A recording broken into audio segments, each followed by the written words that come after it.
ዳጣ ከናታን ጋር አባቷ በድብቅ ቀለበት አሰረላቸው። ሞገስንና ብሩኬን እንግዲህ እጅግ በጣም ደስ ብሏት አባዬ እኔ ዛኔ ከጎዳና ላይ ወጥቼ ያነሱኝና ሰው ያደረጉኝ እነሱ ናቸው። በደስታዬ ቀን እንዲገኙልኝ እፈልጋለሁ ብላ ስትለው ምን ቸገረሽ የኔ ልጅ ብቻ ለአቢጌልና ለማርታ የማይናገሩ ከሆነ እጅግ በጣም ደስ ይለኛል አለና አቶ ደረጀም እንግዲህ ከውጭ ሀገር ከመጣ በኋላ አቢጌል ናታንንና ዳጣን እንደተፋቀሩና እንደተዋደዱ ስትነግረው እሷም ደግሞ አባዬ ይሄ ነገር የአቢጌል ነበር መሆን የነበረበት፣ ናታን ግን የኔ ምርጫ አድርጓል ብላ ስትለው ከሱ ራቂ፣ ምንም ቢሆን አብራችሁ እንድትሆኑ አልፈልግም ብሎ አስደንግጧት ነበር። ዳጣ እንግዲህ በስተመጨረሻ ከናታን ጋር ቀለበት ስላሰሩ የአቶ ደረጀ ፈገግታና ሳቅ እንዲሁም ደግሞ የዳጣ ደስታና የናታን ከልፋት በኋላ ዳጣን በእጁ በማስገባቱ እንዲሁም ደግሞ የዚህ ውጤት ሰላምዬ እንደሆነች በደስታ ተናገረ። አቶ ደረጀ እንግዲህ ዳጣን ከናታን ራቂ ብሎ አስደንግጧት ነበርና ልጄንማ እስካሁን ድረስ ሰርፕራይዝ አድርጊያት አላቅም፣ ዛሬ ዳጣንና ናታንን ሰርፕራይዝ ማድረግ አለብኝ። ይሄን ነገር ግን ማርታና ኤቢ በፍጹም ማወቅ የለባቸውም፣ ሰላምዬም ማወቅ የለባትም አለና የብሩኬንና የሞገስን ስልክ ተቀብሎ ለዳጣ የደስታ ቀን ከጎኗ እንድትሆኑ ፈልጋለሁ፣ ለዳጣ ግን ምንም ቢሆን እንዳትነግሯት ብሏቸው ነበር። እነሱም እሺ አሉና ሱፋቸውን ዘንጠው ሰተት ብለው ተቀጠሩበት የሰርግ ሆቴል ሲመጡ ዳጣና ናታን ደግሞ አቶ ደረጀ ደውሎላቸው ነበረ። እፈልጋችኋለሁኝ በዚህ አድራሻ ቶሎ ብላችሁ ኑ ቶሎ ብሎ ሲላቸው አባዬ ምን ሊለን ነው? ሊቆጣን ነው። በቃ ናታን በአንተ ምክንያት ቤተሰቦች ላጣ ነው፣ ከቤት ልባረር ነው እያለች ነገረችው። በጭራሽ አባዬ መናገር ከፈለገ እኔና አንቺን ከቤት ውጭ መቀጠር አይፈልግም፣ የሆነ ነገር አስቦ ነው፣ ብቻ ለመልካም ይሆናል እያለ ዳጣ ጋር እየተነጋገሩ ሲሄዱ ተሰጣቸውና ተላከላቸው አድራሻ ሆቴል ሲመጡ አቶ ደረጀ ለዳጣና ለናታን ያዘጋጀው ነገር እጅግ በጣም አነጋጋሪና አስደንጋጭ ሆነባቸው። ደስታቸውን መቋቋም አቅቷቸው በደስታ ዘለሉ።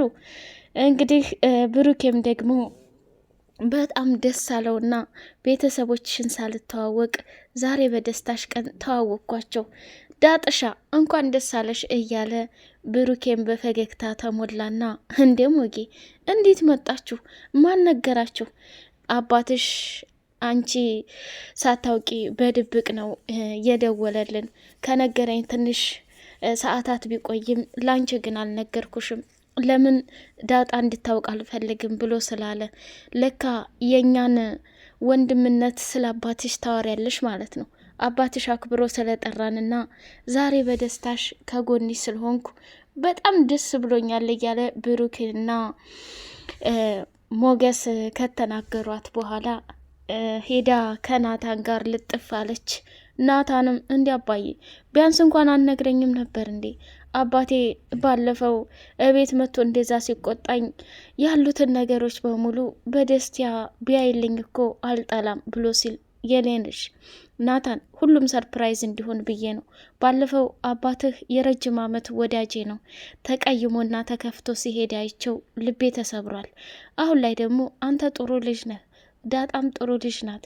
ስለዚህ ሁለታችሁም ስለምትፈላለጉ ይሄ ነገር በይፋ እስከማዋጣው ድረስ በድብቅ ያዙት። አንተና ዳጣም እቤት ላይ ብዙ ግንኙነት አታብዙ፣ ማርታ ይሄን ነገር በጭራሽ አትፈልገውም ብሎ ሲለው አባዬ እጠነቀቃለሁ፣ ላደረክልኝ መልካምና ጥሩ ነገር አመሰግናለሁ እያለ ናታንም አቶ ደረጀን አመሰገነ። አቶ ደረጀም ደግሞ እንዴ ምን የዛሬውን ደስታ ብቻ ነው እንደምታየው ናታን? አንተ እኮ እንደ ልጆቼ ሁነህ አብረሃይ ነው ያለኸው።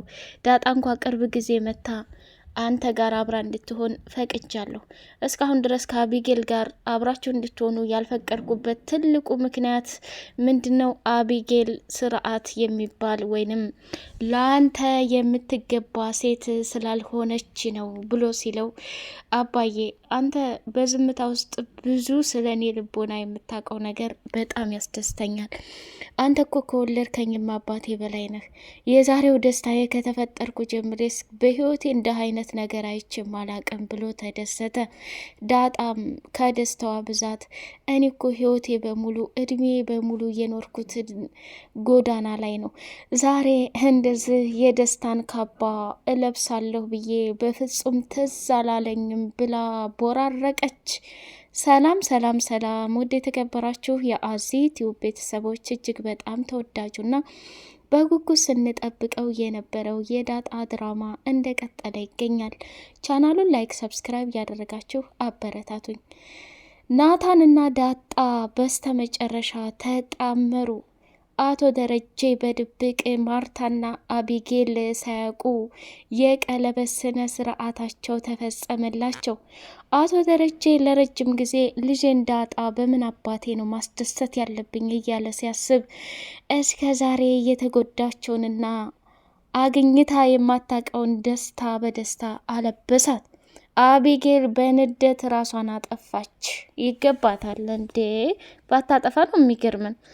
መኪና ውስጥ ሳይቀር ካሜራዋን ደቅና አቶ ደረጀ ከናታን ጋር ምን አይነት ጨዋታ እንደጀመረ ምን እየተደረገ እንደሆነ እንዲሁም ደግሞ ሰላምዬና ዳጣን እጅጉን በጣም ስለምትጠላቸው ከዛ ከቤት እንዴት አባታቸው አድርጌ ላባር፣ እንዴት አባታቸው አድርጌ ከዚህ ከቤት መንጥቄ ላስወጣቸው እያለች ስታቅድ የነበረችው አደገኛዋና እሳቷ ኤቢ ተበላች፣ ሳይሆንላት ቀረ።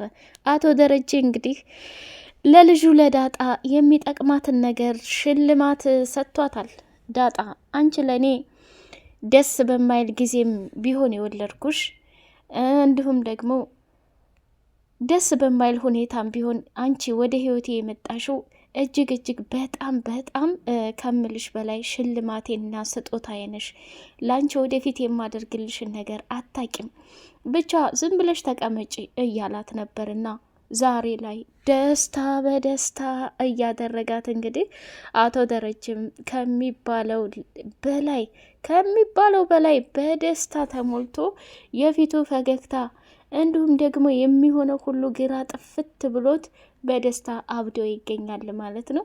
ብሩክና ሞገስም ከሚባለው በላይ ደስ ብሏቸው ፈጣሪ በቃ ዳጣ ያንን ሁሉ ህይወት አልፋ ዛሬ ላይ እንደዚህ ለትዳር ብቁ ስትሆን የህይወት አጋሯ ትመጣላት ደስ አይልም? ሞገስ የምረኔ በጣም ደስ ብሎኛል።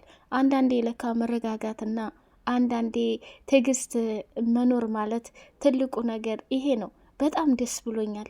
እኔ በጣም ነው ደስ ያለኝ እየተባባሉ ደስታቸውን ከሚባለው በላይ ገላለጡና መጨረሻ ላይ እንግዲህ ወደ ተደገሰው ድግሳቸው ከበሉ በኋላ አቶ ደረጀንም እጅጉን በጣም አመስግነው አክብረህ እኛን ስለጠራሃን ከዳጣ ወንድሞቿ ጎን እንደሆን ስለፈቀድክ በጣም ደስ ብሎናል ብለው እንግዲህ ዳጣም ደግሞ አባቷን ደም እንባ እያለቀሰች እንዲሁም ደግሞ ሞገስንና ብሩኬን እዚህ ደስታ ላይ ቅድስትና ምሳሌ ባይገኙም እንዲሁም ደግሞ መድብል እና ሉላ ሁላቸውም ባይገኙም አባዬ አንተ ሁሉንም እንዳደረክልኝ ነው ማስበው። ምንም ያጎደልክብኝ ነገር የለም። ግን እናቴ ብትኖር የዛሬዋን አለሜን ብታይልኝ ምንኛ ደስ ባለኝ ብላ ስትል አታልቅሽ። ይሄ እኮ ቃል ተግባባቸው እንጂ ገና ተደግሶ ሰርግ አልተደረገም። የዛኔ ደግሞ ሰርፕራይዝ የምትሆኝ ይሆናል። ዳጣ እኔ በህይወቴ ላንቺ የማደርጋቸውን ነገሮች ባልናገር ደስ ይለኛል። አንቺ ተደስተሽ እጅግ በጣም ጨዋ ልጅ ነሽ። እኔና ማርታ እንኳን አንዳንዴ ቃላቶች አምልጠውኝ ልናገር ስል እየጠበቅሽኝ ካጠገቤ ሆነሽ ብዙ ስህተቶችን አርመሽልኛል። አንቺ እኮ ልዩ ሽልማቴ ነሽ፣ ትለያለሽ። ገና ብዙ ነገር ይገባሻል፣ ከዚህ በላይ አኮራሻለሁ ብሎ ቃል ሲገባላት በደስታ ፍንጥዝጥዝ ብላ ልትሞት ደረሰች። ናታንም እንግዲህ የመጡትንም በዛው አስተዋወቀቻቸውና ዳጣ ይኸውልህ ናታን የኔን ህይወት ብዙ ነገር አጫውቻ አላቅም፣ ትንሽ ትንሽ ጫፍጫፉን አጫውቻለሁ። ወደፊት ደግሞ እንደ ጥንካሬህና እንደ ጀግንነትህ እየታየ ያለፈብኝን ስቃይና ፈተና ሁሉ ላጫውት እፈልጋለሁ። ተይው ዳጣ ዛሬ የደስታችን ቀን ነው፣ እኔም በጣም ደስ ብሎኛል ብሎ አቶ ደረጀን እጅጉን እያመሰጋገኑት ይገኛል ማለት ነው። እሱም ከሚባለው በላይ በደስታ ተውጦ እልልታውን እየጨፈሩት ይገኛሉ ማለት ነው። አቢጌል እንግዲህ መኪና ውስጥ ካሜራዋን ሰተት ብላ ገጥማለች። ወይዘሮ ማርታ በአይኗ አይታ የማታውቀውን ትልቅ መርዶ አረጋግጣለች። አሁን እንግዲህ ኤቢን እያመነቻት ትመጣለች። ምክንያቱም ወይዘሮ ማርታ በጭራሽ ናታንና ዳጣ አብረው እንዲሆኑ አትፈልግም። አንዱ ሁለተኛው ነገር ደግሞ አቢጌል እስካሁን የተናገረችው ነገር ውሸት ነው እያለች ልጇን ብዙ ነገር ስትላት ነበር። አሁን አንዳንድ ነገሮችን ስታይ እጅግ በጣም ለአቢጌል ቦታ እንደምትሰጣት ግልጽ ነው። ወይዘሮ ማርታ እንግዲህ እውነታውን አወቀች ማለት አቶ ደረጀ ትዳሬ ይፈርሳል፣ ሌላ ችግር ይፈጠራል። ዳጣ እኔ የእኔ ልጅ መሆንሽ ተደብቆ አይቀርም፣ የእውነታው ሰዓት ሲደርስ ቀስ ብዬ ነግራታለሁኝ ብሎ ነበረ። አስቀድማ ግን አቢጌል በምታደርጋቸው ነገር እንዲሁም ደግሞ ወይዘሮ ማርታ ባየችው ነገር ከባድ ችግር ሊፈጠር ነው። አሁን እዛ መኪና ውስጥ ያስቀመጠችውን ካሜራ ወይንም የድምፅ መቅጃ ስፒከር ከቶ አቶ ደረጀ ቢያገኘው ይጥለዋል፣ ዳጣም ብታገኘው ትጥለዋለች። ማርታ ካየችው ግን ወያን ነገር ከፍታ ከሰማች ትልቅ ነገር ሊፈጠር ነው። አቢጌል አሁንም አርጆንን የምትፈልገውን ነገር እየደወለች አምጣልኝ ከማለት ውጭ እሱ ግን ስለሚያፈቅራትና ስለሚወዳት አንድ ላይ ቢሆኑ ምርጫው ቢሆንም እሷ ግን በጭራሽ ዳጣን ከናታን ጋራ ለማላየት የማታደርጋቸውና የማትቆፍራቸው ነገር የለም። አንዱም ነገር ግን ተሳክቶላት አያውቅም። ዳጣ ናታንን ተረድተዋለች።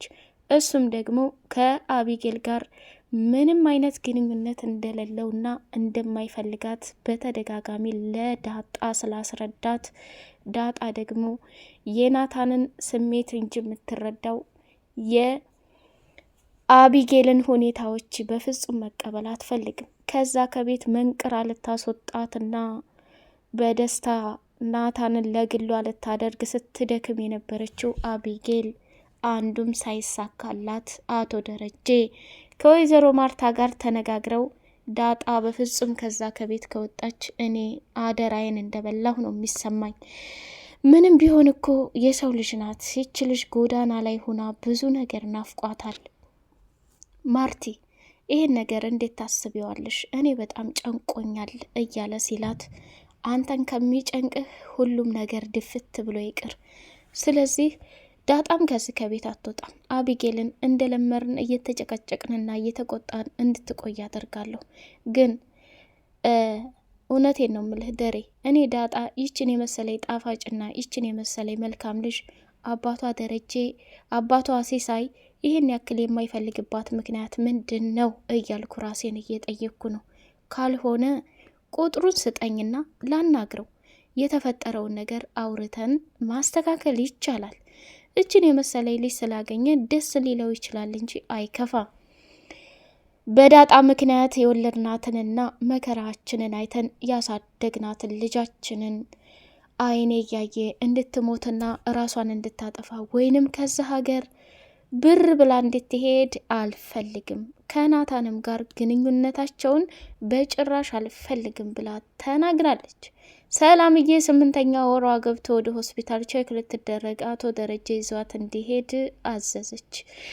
አቶ ደረጀም እሺ የተከበሩ ብሎ ሲላት ይሄ ክብር ሳይሆን ለሷ ትልቅ ማድረግ ነው።